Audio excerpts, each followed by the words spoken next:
Beynəlxalq münasibətlər. Verirəm, deyil mi? Beynəlxalq münasibətlər. 19-cu əsr və 20-ci əsrdə dövlətlər arası münasibətlərdə əsas rol oynayan mahiyyət şərq məsələsi idi.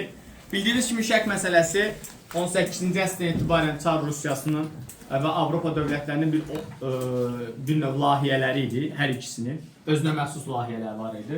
Avropa dövlətləri Osmanlı Avropadan çıxarıb orada güclənmədi. Rusiyanın məqsədi Osmanlını tamamilə Avropadan çıxarıb orada Bizansı yaratmaq idi ki, içərisində Yunan layihəsi var idi. Və bu proseslər belə deyək də özlüyündə rol oynayırdı. 19-cu əsrin ikinci yarısında bu şərq məsələsi daha da aktuallaşacaqdı. Bilirsiniz, Fransa Napoleonu məğlub ediləndən sonra Rusiyanın Avropada nüfuzu güclənmişdi. 1814-15 Viyana Konqresində görə müqəddəs ittifaqın tərkibində Avropadakı bir növ üsyanları yatırırdı. Və bu üsyanlara yatırılması onu Avropada hegemonluğunu daha da gücləndirmişdi. Təbii ki, bu İngiltərə Fransanın xoşuna gəlməyəcəkdi. Və Rusiya dövləti bundan bir növ gücündən arxan olaraq 1853-cü, 56-cı illərə əhatə edən Krım müharibəsi başlayacaqdı Osmanlı. Bu müharibədə Rusiya gözləmədiyi əsnada İngiltərə Fransanı Osmanlının yanında tapacaqdı və nəticə etmənən Rusiya burada biabırcasına məğlub olub 1856-cı ildə Paris müqaviləsi imzalanacaqdı. Paris müqaviləsi beynəlxalq münasibətlərdə və Avropada yeni güc tarazlığının əsasını qoyacaq. Yəni 1815 Viyana Konqresində təyin olunan güc tarazlığı burada pozulur və yeni bir güc tarazlığı yaranacaqdı. Və Paris müqaviləsinə görə nə idi? Qaradənizdə heç bir dövlət hərbi donanma saxlaya bilməzdi. Rusiya və Osmanlı bir-birini işğal ərazilərdən geri çəkiləcəkdi. Osmanlı ilk dəfə olaraq burada xarici ölkələrdən borc pul alacaqdı. Birinci dəfə idi və Rusiya da bir növ belə deyək də Qaradənizdə hegemonluğunu itirəcəkdi.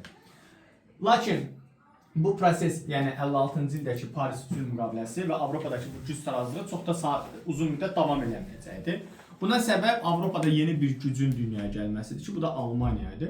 Otto von Bismarckın birləşdirmə siyasəti 64-cü ildə başlayır və 1871-ci ildə Versal müqaviləsi ilə Almaniya imperiyası yaranacaq. Almaniya imperiyasının yaranması və müstəmləkə müharibəsində yeni bir oyunçunun ortaya çıxması təbii ki, Avropa dövlətlərini narahat edəcəkdi. Almaniya imperiyası dedi ki, yarandıqdan sonra həm Avropada, həm Asiyada, həm də Çində və Afrikada müstəmləkə uğrunda İngiltərə, Fransaya qarşı rəqib olacaq. Otto von Bismarckın ikinci ən böyük taktikası Avropada Fransanı təcrid eləmək ki, bunu da çox mükəmməl bacarırdı. Bu dövrdə həmçinin Avropa dövlətləri arasında məsəl üçün bir-birlərinə münaqişələr vardı. Afrikada İngiltərə-Fransa münaqişəsi vardı. Əfqanistan uğrunda Rusiya-İngiltərə münaqişəsi var idi. Həmçinin belə deyək də Çində də bir-birlərinin ticarət paylarını ələ keçirmək üçün bu dövlətlər arasında münaqişələr var idi. Almaniya imperiyası yarandıqdan sonra Otto von Bismarck çox böyük taktiki gəlişlər apararaq Fransanın təhdidçiliyini qoruyub saxlayacaqdı. Hətta 1879 və 82-ci aralığında Üçlər İttifaqı yaradacaqdı ki, bu Üçlər İttifaqı bilirsiniz ki, hansı dövlətlərdən ibarət idi?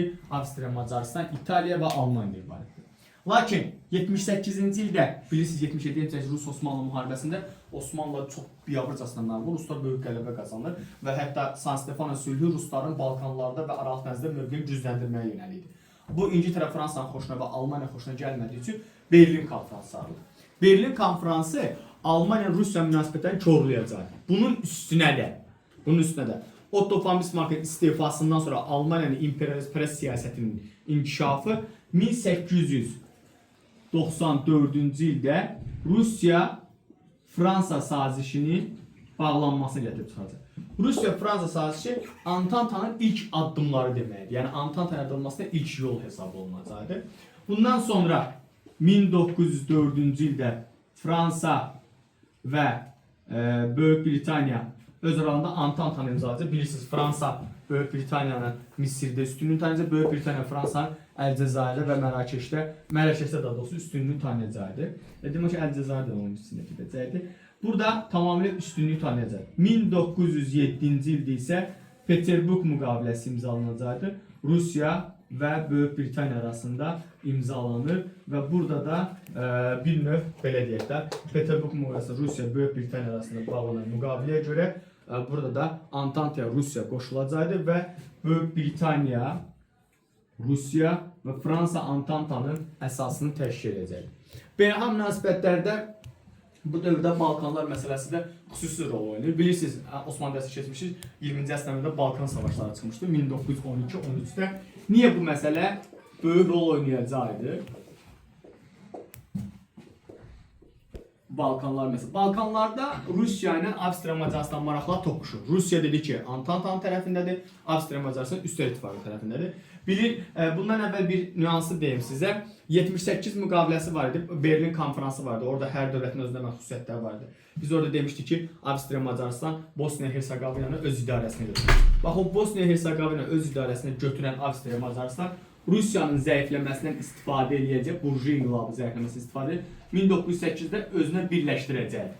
Bunun qarşılığı olaraq Balkanlarda Rusiya Balkan dövlətlərini birləşdirib Osmanlıya qarşı savaşa gedəcək. Bu isə beynəlxalq münasibətlərdə böyük təsir edir, çünki Balkanlarda Osmanlının tamamilə hegemonluğu bitir bu Balkan savaşlarının nəticəsində və belə deyək də Rusiyanın nüfuzu artacaq. Lakin buna baxmayaraq Balkan savaşları həm dünya tarixində millətçilik alovlarını daha da genişləndirəcəkdir və bir də savaşa doğru əsas istiqamətlərdən biri olacaq. Bu sizin beynəlxalq münasibətlər dərsidir.